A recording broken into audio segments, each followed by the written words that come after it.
आपके समक्ष केशवदास की चर्चा के लिए प्रस्तुत हूँ। अगले कक्षाओं में हमने केशवदास के विभिन्न पदों की चर्चा की है। इस कक्षा में हम रावण अंगद संवाद के बारे में चर्चा कर रहे हैं। अंगद रावण की सभा में दूत बनकर आया है, राम का पक्ष रावण के समक्ष रख रहा है। इसमें अंगद का वाक चातुर्य प्रदर्शित हुआ है और केशव रीतिकाल के मूर्धन्य कवि हैं, उनकी भाषा का चमत्कार हमें उनके पदों में देखने को मिला है। रावण अंगद संवाद का अगला पद मैं आपके समक्ष रख रही हूँ। पहले मैं पद का वाचन करूँगी, फिर संदर्भ, प्रसंग, व्याख्या, विशेष आपके समक्ष रखूँगी। लंक नायक को विभीषण देव दूषण को दहे, मोही जीवित कोई क्यों जग तो ही जीवित को कहे, मोही को जग मारिए दुर्बुद्धि तेरी जानिए, कौन बात पठाइयो कही वीर बेगी बखानिए। लंक नायक को, यहाँ पर अंगद जब रावण के सम्मुख आया है तो वो कह रहा है कि मुझे दूत बनकर आया हूँ मैं और मुझे लंका के नायक ने भेजा है। तो रावण प्रश्न कर रहा है कि लंक नायक को, कौन है लंका का नायक? लंका का नायक तो मैं हूँ, कौन है जो लंका का नायक है? तो अंगद कहता है विभीषण, विभीषण देव दूषण को दहे।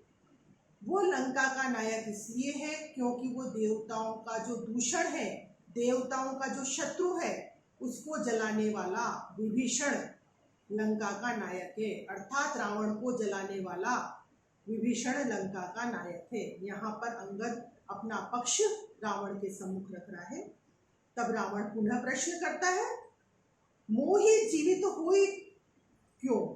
मेरे जीवित रहते हुए, रावण के जीवित रहते हुए वह लंका का नायक, लंका का राजा कैसे बन सकता है? मेरे जीवित रहते हुए, रावण कह रहा, विभीषण लंका का नायक कैसे कहला सकता है? तो अंगद इस प्रश्न का उत्तर देता है, जग तो ही जीवित को कहे, तुझे संसार जीवित कहता ही नहीं है, तुझे तो संसार मृत तुल्य मानता है। तुझे जीवित कौन मानता है? ये संसार तो तुझे मृत मान रहा है। तब रावण पुनः प्रश्न करता है, मोही को जग मारिए, मुझे जग क्यों मारने लगा? मृत समान क्यों समझने लगा? मृत्यु के समक्ष समतुल्य क्यों समझने लगा? दुर्बुद्धि तेरी जानिए। तब अंगद उत्तर देता है, तेरी दुर्बुद्धि ही तुझे मृत्यु के समीप ले जा रही है, तुझे मृत के समान बना रही है, मृत्यु के समतुल्य बना रही है तेरी दुर्बुद्धि।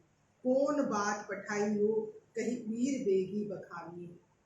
जब रावण अंगद के समक्ष निरुत्तर हो जाता है तब कहता है, कौन बात पठाई हो, ये बताओ कि हे वीर, तुम्हारे स्वामी ने तुम्हें किस कारण से यहाँ भेजा है? तुम किस जल्दी अतिशीघ्र वीर बेगी बखानिए। हे वीर, तुम शीघ्र ही मुझे इस बात का उत्तर दो कि तुम्हारे स्वामी ने तुम्हें यहाँ किस काम से भेजा है। अब इसकी विशेषताएं, इस पद की विशेषताएं बताऊंगी मैं आपको। ये पद प्रश्नोत्तर शैली में लिखा गया है। रावण प्रश्न करता है और अंगद उत्तर देते हैं। इस पद की भाषा ब्रजभाषा है। यहाँ पर अंगद का आत्मविश्वास मुखरित हुआ है और वाक कौशल मुखरित हुआ है। इससे आगे के पद की हम चर्चा करते हैं। इससे आगे का पद राम रावण युद्ध का पद है। पहले मैं पद का वाचन करूंगी, फिर उसकी विश्लेषण करूंगी। पद का वाचन कर रही हूं मैं। इंद्र श्री रघुनाथ को रथहीन भूतल देखी के, बेगी सारथी सो कहो, जाही लेसु विशेषी के, तून अक्षय बाण स्वच्छ अभेद ले त्राण को, आइयो रणभूमि में करी अप्रमेय प्रमाण को।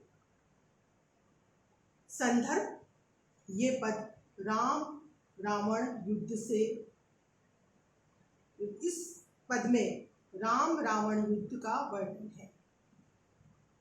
प्रसंग, ये केशवदास की रामचंद्रिका से उद्धृत है। रामचंद्रिका केशवदास का प्रबंध काव्य है। और अब मैं इस पद की व्याख्या कर रही हूँ। एक एक पंक्ति की व्याख्या मैं आपके समक्ष रखूंगी। इंद्र श्री रघुनाथ को रथहीन भूतल देखी के, जब राम रावण युद्ध बड़े विकराल रूप में हो रहा है, बड़ा भयंकर उसने रूप धारण कर लिया है। जब इंद्र देखते हैं कि रावण तो रथ पर चढ़कर युद्ध भूमि में आया है और राम पैदल ही युद्ध कर रहे हैं, बिना रथ पर सवार हुए भूतल पर खड़े होकर युद्ध कर रहे हैं, तब इंद्र श्री रघुनाथ को रथहीन, रथ के हीन जानकर, बिना रथ का देखकर, भूतल देखी के कि वो जमीन पर खड़े हुए हैं, ये देखकर बेगी सारथी सो कहूं, बेगी शीघ्र अपने सारथी को कहते हैं, रथ जाइए ले सुविशेषी के, सुविशेष, विशेष रथ जो सुंदर हो, विशेष हो, ऐसा रथ लेकर तुम सारथी शीघ्र ही रणभूमि में जाओ और राम को रथ पे सवार कर दो। तून अक्षय बाण स्वच्छ अभेद ले तृण त्राण को, ऐसा तून लेकर जाओ जिसमें अक्षय बाण हो, जो कभी खत्म होने वाले न हो, अक्षय बाण हो। सारथी उसी समय वो अक्षय बाण लेकर स्वच्छ अभेद ले तृण त्राण को, वह अक्षय बाण लेकर जाओ सारथी जिसमें, जिस तूण में कभी बाण समाप्त न हो और अभेद्य तन त्राण कवच, जो कि अभेद्य हो, जिसको भेदा ना जा सके, ऐसा कवच लेकर जाओ।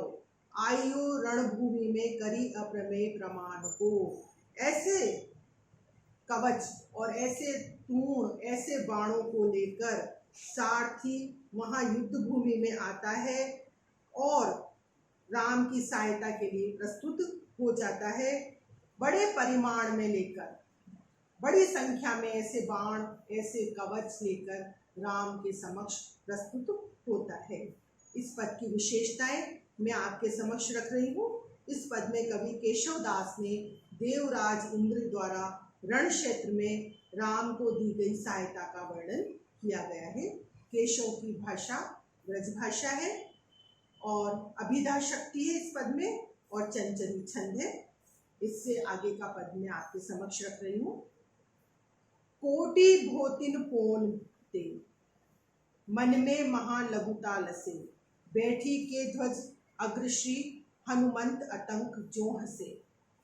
रामचंद्र प्रदीक्षिणा करी दक्ष है जबई चढ़े, पुष्प वर्षी बजाए दुंदुबी देवता बहुधा बड़े। संदर्भ, इस पद का संदर्भ है राम रावण युद्ध हो रहा है और सारथी उस युद्ध में, इंद्र का सारथी उस युद्ध में रथ लेकर आया है। प्रसंग केशव की रामचंद्रिका से ये पद उद्धृत है और मैं यहाँ पर इसकी व्याख्या आपके समक्ष रख रही हूँ। कोटि भातिन पोनते मनते महालघुता लसे, यह रथ ऐसा था जो हवा से भी अधिक गतिशील, कोटि भांति अनेक प्रकार की पोन, हवाओं से भी अधिक गतिशील, और मनते महालघुता लसे, मन से भी अधिक हल्का था।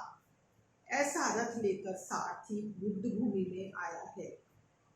बैठी के ध्वज अग्र श्री हनुमंत अतंक जो हसे, उस रथ की ध्वजा के अग्रभाग में हनुमान विराजमान है। अतंक काल के रूप में विराजमान है, यमराज के रूप में विराजमान है और काल रूपी हंसी हंस रहे हैं ताकि वह रावण के योद्धाओं का एक एक करके विनाश करेंगे। रामचंद्र प्रदीक्षिणा करी दक्ष है जबई चढ़े, पुष्प वर्षी बजाए दुंदुबी देवता बहुधा चढ़े। रामचंद्र प्रदीक्षिणा, प्रदीक्षिणा कहते हैं चारों ओर परिक्रमा करने को। जब रणभूमि में सारथी रथ लेकर आया है तब रामचंद्र जी उस रथ की परिक्रमा करते हैं और उस पर प्रदक्षिणा करके, परिक्रमा करके और दक्षता पूर्वक उस रथ पर चढ़ते हैं। पुष्प वर्षी बजाए। जब वो रथ पर चढ़ते हैं तो देवता पुष्प की वर्षा करते हैं, दुंदुभियां बजाते हैं। सब देवताओं में हर्ष का संचार हो जाता है। इस पद की विशेषताएं मैं आपके समक्ष रख रही हूँ।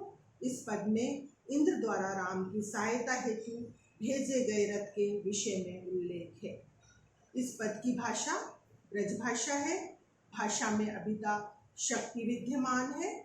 रामचंद्रिका में केशव ने प्रबंध शैली अपनाई है। अनुप्रास और उपमा अलंकार की छटा दर्शनीय है। छंद चंचरी छंद है और भाषा जो है वो युद्ध के अनुकूल है, रसानुकूल भाषा का प्रयोग हुआ है। और मैं अगला पद आपके समक्ष रख रही हूँ। राम रावण युद्ध का। जेहि सर मधु मद मर्दी, महासुर मर्दन की नेव, मार्यो कर्कश नर्क शंख हत्ती, शंख जो लीनेव, निष्कटंक सुर कटक करो, केटब वपु खंडेयो, खर दूषण त्रिशिरा कबंध, तर खंड विखंडेयो।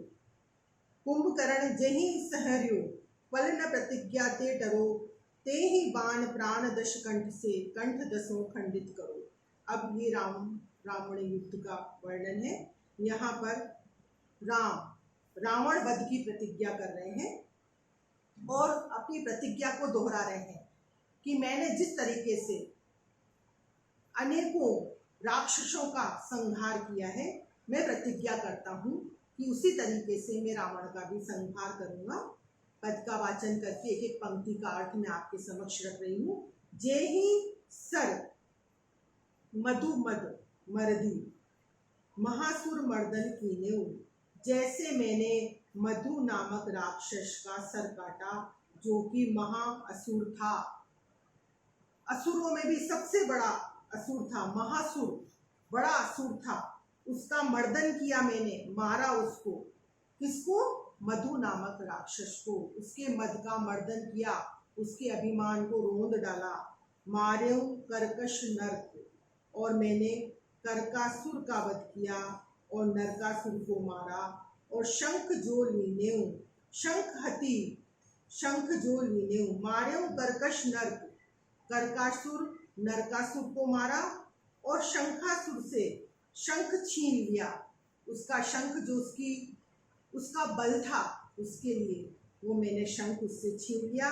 उसी प्रकार निष्कंटक सुर कंटक करियो, देवताओं को मैंने निष्कंटक किया। केटम वपु खंडेयो, केटवासुर राक्षस के भी टुकड़े टुकड़े कर दिए। खरदूषण त्रिशिरा के कबंध, तरखंड विखंडेयो, खर दूषण त्रिशिरा के शरीरों के मैंने टुकड़े टुकड़े करके चारों तरफ फेंक दिए। कुंभकर्ण जेहि संहारो, पलन प्रतिज्ञा ते डरो। जिस प्रकार मैंने कुंभकर्ण का संहार करते समय अपनी प्रतिज्ञा से बिल्कुल भी नहीं टला, अपनी प्रतिज्ञा के अनुरूप मैंने कुंभकर्ण का संहार किया, उसी तरीके से ते ही बाण प्राण दस खंड ते, कंठ दसों खंडित करो। उसी प्रकार मैं अपने बाणों से 10 कंठ के प्राणों का हरण करूंगा, उसके 10 सिरों को खंडित खंडित कर दूंगा। यहाँ पर अपनी पूर्व में की गई प्रतिज्ञाओं को राम दोहरा रहे हैं और रावण युद्ध के लिए तत्पर है। और रावण युद्ध में रावण के संहार करने की प्रतिज्ञा को दोहरा रहे हैं। इस पद की विशेषताएं मैं आपको बता रही हूँ। इस पद में राम की प्रतिज्ञा और बाण संधान का वर्णन हुआ है। इस पद की भाषा ब्रज है। इस पद में अनुप्रास, यमक, स्वभावोक्ति अलंकार का प्रयोग हुआ है और छप्पय छंद है। अब केशव का जो अंतिम पद है, उस पद की चर्चा मैं आपके समक्ष रख रही हूँ। उसका संदर्भ, प्रसंग, व्याख्या विशेष में आपको बताऊंगी। अंतिम पद, मनसा वाचा कर्मणा हम सेवक सुनुतात, कौन दोष नहीं बोलियत जो कहीं आएगा। यह उत्तरकांड से वर्णित है ये पद।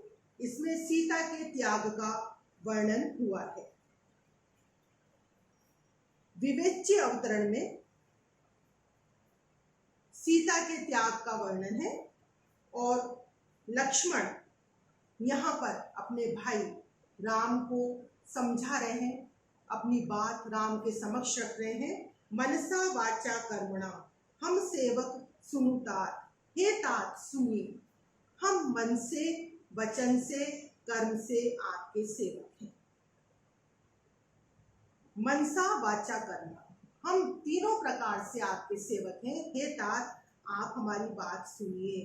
कौन दोष नहीं बोलियत जो कही आए बात, इस संसार में कौन ऐसा है जिस पर लोग दोषारोपण नहीं करते, अर्थात कमियां नहीं निकालते।